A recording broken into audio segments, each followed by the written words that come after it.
Oitavo ano, com muita alegria, vamos começar nosso terceiro bimestre. Nossa aula agora será de Química. Então, nós vamos combinar uma coisa importante, né? No início lá do bimestre, assim que nós começamos a aula, a tia havia falado para vocês sobre átomos, né? Sendo que a tia fez a introdução, conseguiu dar matéria e tudo mais, mas para que agora vocês tenham entendimento, é necessário que eu volte um pouquinho para que você relembre vocês e daqui nós possamos dar continuidade, tá bom? Então vamos falar agora sobre átomo. Então vamos prestar atenção, ok? Bom, o átomo é a menor partícula capaz de identificar um elemento químico e participar de uma reação química. Tudo que ocupa lugar no espaço, né? Que nós temos aqui hoje é formado por átomo. O estudo do átomo iniciou-se lá na época da Grécia Antiga e o seu discípulo Demócrito. Para eles, o átomo era a menor componente de toda a matéria existente. Sendo assim, impossível dividi-los em partes menores.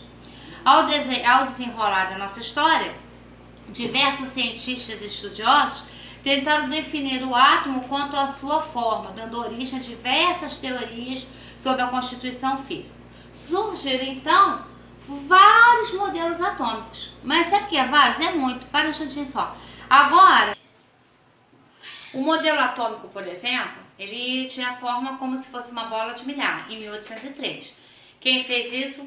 Dalton. Essa teoria era bastante coerente. Segundo esse modelo, os átomos eram menores partículas possíveis e assumiram formas esféricas e passando de a massa semelhante como se fosse correspondente com o mesmo número químico.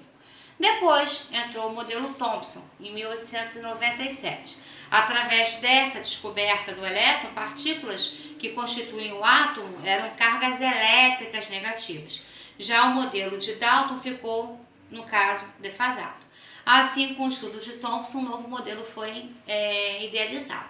Então, por que a tia está contando essas histórias para vocês? Pelo simples fato de que, assim, um cientista vem, descobre uma coisa, outro vem, descobre, pega aquela partezinha que já foi descoberta e eles tentam fazer o quê? Eles tentam fazer com que o... Para um pouquinho, tá vendo?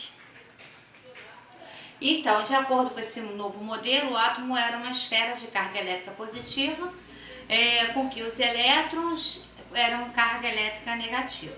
Então, como a tia estava falando, né, um pouquinho antes desse trecho, queria dizer que esses cientistas, o que eles faziam, né? Eles iam pesquisando e iam melhorando.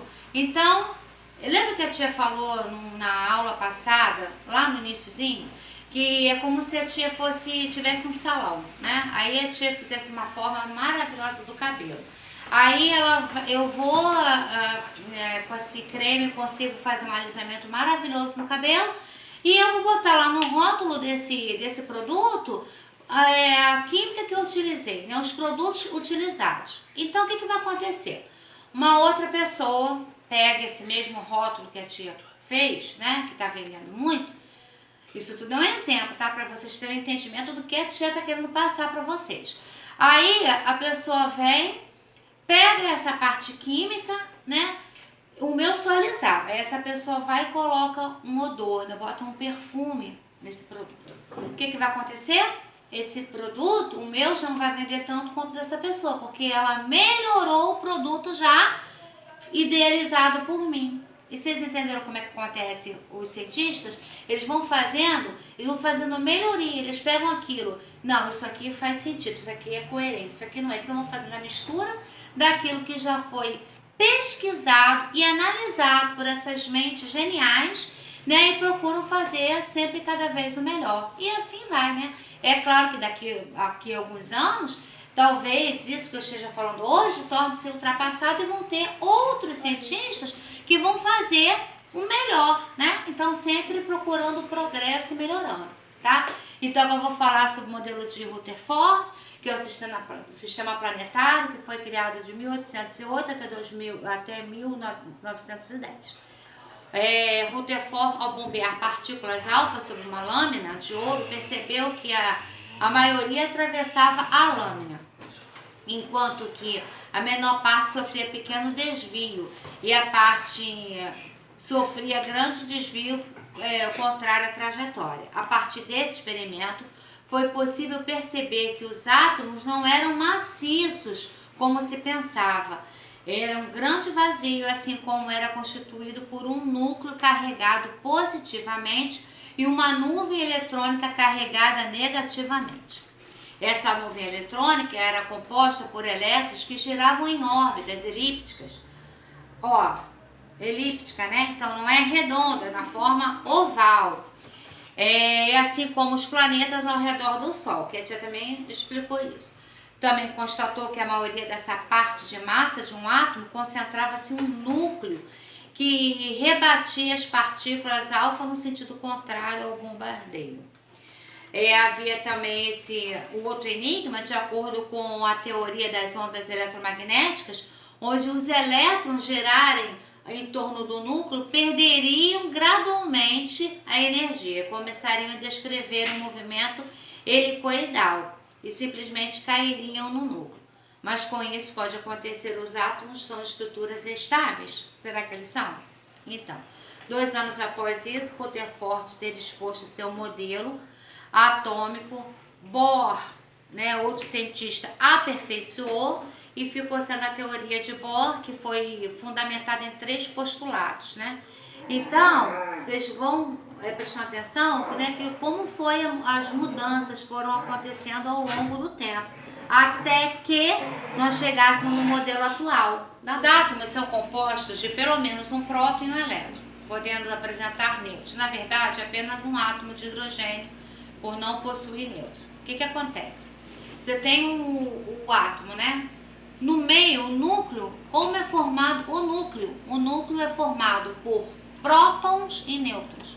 Onde ficam os elétrons?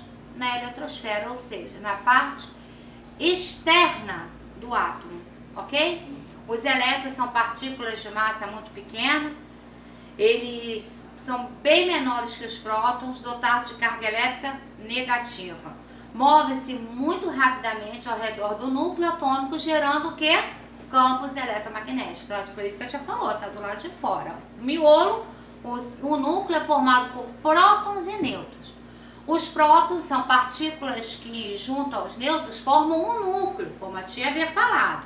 Possuem carga positiva de mesmo valor absoluto que a carga dos elétrons. Assim, os prótons e os elétrons tendem a se atrair eletricamente. Então, é o mesmo valor, porém um está no núcleo, o outro está na eletrosfera. E os nêutrons, eles são, junto com os prótons, formam um núcleo atômico. Eles possuem massa bastante parecida de toda a massa do átomo. Possuem carga elétrica nula, por isso que é neutro. Está neutro, nem positivo nem negativo. Nula. E estão dispostos estrategicamente no núcleo de modo a estabilizá-lo. Uma vez que 2 prótons repelem-se mutuamente, a adição de um nêutron causa a estabilidade de um átomo e ele se rompe. Os elétrons são dispostos em 8 camadas que constituem a eletrosfera, para cada camada determinada. É aí que na próxima aula nós vamos ter uma aula que vocês vão ver a diferença do que vai ser a continuidade desta daqui.